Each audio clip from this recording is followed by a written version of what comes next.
Kama ambavyo tunafahamu kwamba klabu ya Simba katika msimu huu wa mwaka 2025 2026 wamefanikiwa kubeba makombe mawili, kombe moja likiwa la Muungano, lakini kombe la pili likiwa la CRDB, na wenyewe wanavyotamba ni kwamba kama zisingetokea kashikashi ama makosa ya kibinadamu kutoka kwa waamuzi, wao ndo walipaswa kuwa mabingwa wa NBC mwaka 2025 mwaka 2026. Sasa meneja habari na mawasiliano ya kikosi hicho leo hii aliibuka pale katika viwanja vya Sabasaba jijini Dar es Salaam na kuzungumza na wanasimba wengine, lakini pia kugusia masuala mazima ya usajili. Kwa hiyo angalia hiki ambacho amekizungumza mwanzo mpaka mwisho ili ujue sajili ambazo Simba watazifanya katika msimu. Kikubwa naendelea kushauri kwamba usisahau tu kusubscribe YouTube channel yetu ili uweze kupata kile ambacho wewe unastahili. Meneja habari na mawasiliano ya kikosi cha Simba huyu hapa anazungumza kiundani zaidi namna ambavyo klabu hiyo ipo fit na kuhakikisha kila kitu kitakuwa poa kuelekea kwenye msimu mwaka 2026 2027. Bye bye. Leo tulikuwa na siku maalum ya kuja kutembelea maonesho ya kimataifa ya biashara ya Sabasaba. Mwenyeji wetu mkuu alikuwa ni Tantrade, ambaye tulifika katika banda lake la kwanza na kujionea shughuli mbalimbali ambazo Tantrade anazifanya. Baada hapo tukatembelea banda la Made Tanzania, ambapo linahusisha bidhaa kutoka Tanzania, bidhaa ambazo zinatengenezwa Tanzania, fahari ya Tanzania, na tumejifunza vitu vingi na kuona bidhaa nyingi, na sisi tunakuwa mabalozi wa kuwahamasisha na kuwahimiza wa Tanzania kutumia bidhaa za Tanzania ili kuvipa nguvu viwanda vya Tanzania viendelee kuzalisha kwa wingi na hatimaye kuzalisha ajira nyingi kwa vijana. Lakini vile vile tumetembelea banda la TPA, Tanzania Port Authority, mamlaka ya bandari Tanzania. Hawa ni washirika wetu katika nyanja mbalimbali za kimaendeleo ya mpira wa miguu. Simba Sports Club tumekuwa tukifanya kazi kwa ukaribu na TPA, na kwa mantiki hiyo basi leo tukasema iwe siku maalum ya kuja kuwatembelea. Ziko nyakati nyingi ambazo TPA inafanya kazi na Simba huko ndani. Kwa hiyo tukasema leo iwe siku maalum ya kwenda kuitembelea mamlaka hii, kuwasabahi, kuona kazi wanazofanya, kuona bandari ambazo wanasimamia, lakini na wao vile vile kuwapelekea shukrani zetu ambazo wamekuwa wakisupport Simba hapa na pale, na kuwapelekea na kuonesha mafanikio ambayo tumekuwa tukiyapata, ya kwamba support wanayotupa imezaa 1, 2, 3 msimu huu. Lakini tukatembelea vile vile TASAC, wadhibiti wa vyombo vya usafiri wa majini, na tukajifunza vitu vingi kuhusiana na sekta hiyo, lakini kubwa kabisa kuwapelekea na wenyewe mafanikio ambayo tuko nayo. Lakini tumewatembelea wabia wetu, wadhamini wetu, benki ya CRDB ambao ni wadhamini wakuu wa kombe la shirikisho la CRDB, na kwenda kuwapelekea kombe ambalo wao wamelidhamini na kombe ambalo sisi tumelitoa kutoka mikononi mwao, kuzungumza nao na kuwaonesha kile ambacho tumekipata msimu huu.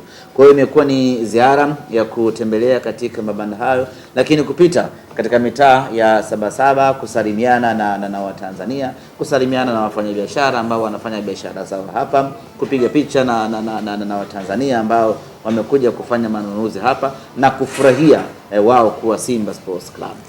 Sijui kama kuna klabu nyingine imekuja kutembelea Sabasaba, I'm not very much sure. Lakini unakuja Sabasaba unapeleka kitu gani?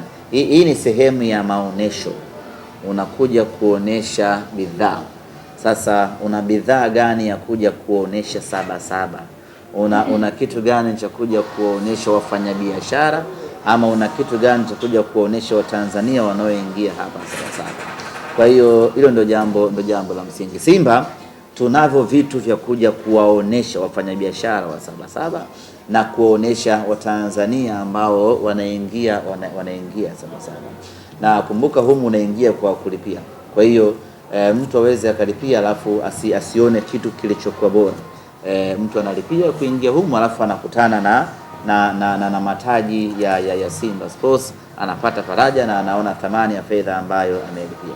Kwa sisi tumekuja hapa kwanza ilikuwa ni wito kutoka TanTrade, bwana njoeni Sabasaba mje mkutane na TanTrade, mje kutane na wafanyabiashara, mkutane na mashabiki yenu. Na sisi tukasema ni jambo jema kuunga mkono juhudi za TanTrade, tukaja hapa. Lakini baada ya kufika hapa tukasema tutembelee na mamlaka nyingine, tutembelee na ofisi nyingine ili kuzungumza nao na kufurahia kwa pamoja mafanikio ambayo tumeyapata. Najua siku zote huwa nasema ya kwamba Simba hatuna kitu cha kugawana. Yaani tukisema tugawane fedha hatuwezi kugawana hiyo fedha ikatosha. Lakini kipo kitu ambacho tunaweza tugawana wana Simba wote, nacho ni furaha. Kwa hiyo ukija na kombe humu Sabasaba wana Simba wanafurahi, tayari nakuwa megawana, kila mmoja anakuwa ameshiriki kwenye mafanikio na kila mmoja anakuwa ameshiriki kwenye furaha ya Simba Sports. Nimeona jana kwenye taarifa ya TFF ya finali Simba hapo kabisa kwenye adhabu ambazo zilitolewa. Tuzo tu ni Azam FC kwa shilingi milioni 50. Kama kwa na nidhamu ya hali ya juu kwenye mchezo wa finali na mnajivunia nini? Simba sisi ni baba wa soka la Tanzania, na mara zote tumekuwa tukihimiza na tukisimamia nidhamu, maadili na kimsingi kabisa kuishi kwenye falsafa ya Wallace Karia ya fair play. Hayo ndio yamekuwa maisha yetu. Na kukuta Simba wanaingia kwenye adhabu mara nyingi inakuwa ni makosa ya pembeni ambayo yanatugharimu club. Lakini ninapokuja kwenye eneo la pitch, Simba tuko very standard kwenye kusimamia taratibu, kanuni na misingi ya mpira wa miguu na misingi ya mashindano husika ambayo tunakuwa tunashiriki.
Shimba dawa. Muhimu sana. Dawa. Shimba dawa kwenye maji inapotea. Oh, shahidi unakuwa haupo.